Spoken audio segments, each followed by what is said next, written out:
here we are. This is Sex Love Psychedelics, and I'm your host, Dr. Kat, bringing you psychosexual conversations that will leave you intellectually turned on and hungry for more.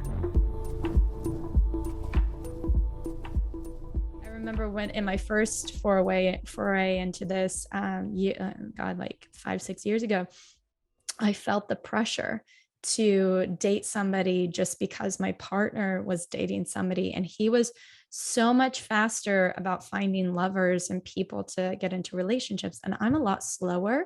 I'm I take my time. I like building intimacy and connection first. I'm very particular, like very discerning.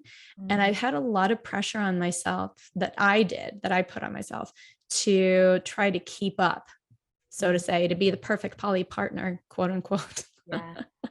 How did you navigate that, or what are some of the tips that you all have discovered over the years? Yeah, it's interesting. We've had a similarity in what you're describing as you first got into it. I needed intimacy and connection and a slow burn.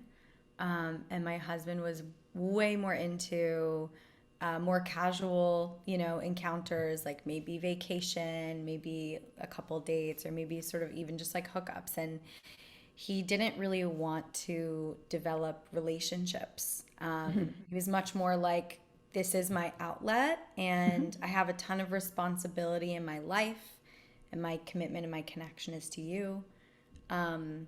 And I was like, I'm going to date the same person for 3 years. Yeah. And maybe it wasn't like even really dating, and like, there was love there for sure, but I don't think we recognized it until later. And that's like what I needed to be really fulfilled. And so in the very beginning, it was interesting because we were both brand new to non-monogamy. We had no resources. It happened for us by accident. We didn't choose this life. This life chose us. Truth be told, though, we had an accidental threesome and then just sort of kept dipping our toe into different things.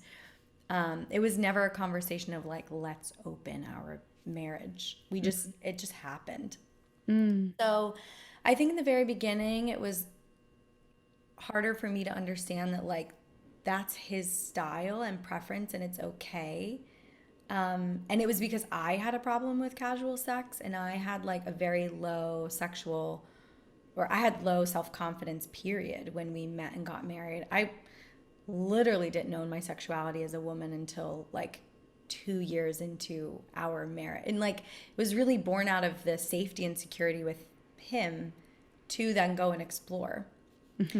And so I was always a bit resistant to his style. But also okay with it, and also knowing that this was growth for me. It had me look at my feelings of not enoughness, because he had a lot more partners than me in the beginning. But then I was also I don't want that, this is what I want. And for him, it was edgy to see me develop relationships with people, right? 'Cause, that activated his fear of abandonment. Sure. But for both of us, we were personal development junkies, still are. We were both deep into that kind of work, both coaching.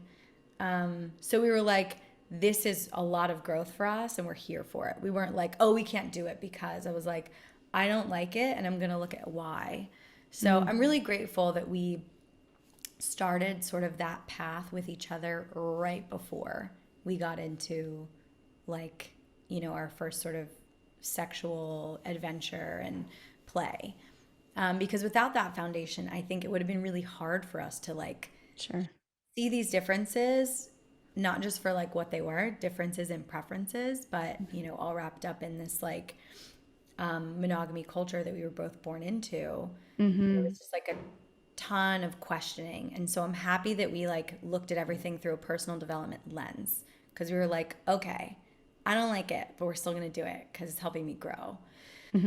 So there's that piece. And it's How fun. do you I was going to say, because as we've gotten older, we've completely shifted. Now I'm I don't have time for anything but casual, usually. Yeah. And my preferences have changed, and my wants and my desires are changing. and it's feeding a part of me that's very empowered to Mm. have more of that. And he's slowed down and has been like, I feel comfortable having connection now. And so Wow. it's like completely flip-flopped. Wow. That's so enlightening. I love that description here. And when you think about some of these really hard challenges, how would you say, or what are some of the things that you would say help with the discernment of staying in the relationship versus it's time to part or transition out? Hmm. That's a very great question. I feel like, contrary to a lot, I think a lot of people who don't have experience with these types of relationships, right, think that these are relationships sort of shattering situations, but they've Yeah. actually never been for us. The two times that we've gone to therapy, I mean, and we've stayed in therapy now for 2 years because we're like, this is so silly to not be in therapy. Amen. Yeah, we're not for anything to do with non-monogamy. So if I'm being honest, we've never had something that was like, oh, this is going to sort of break us up. And I think it's in part because we're both really intentional about the other partners we choose. We're never going to entertain other partners that are not really on board with non-monogamy Mhm. and the container that we're already in, who know that like this is my partner.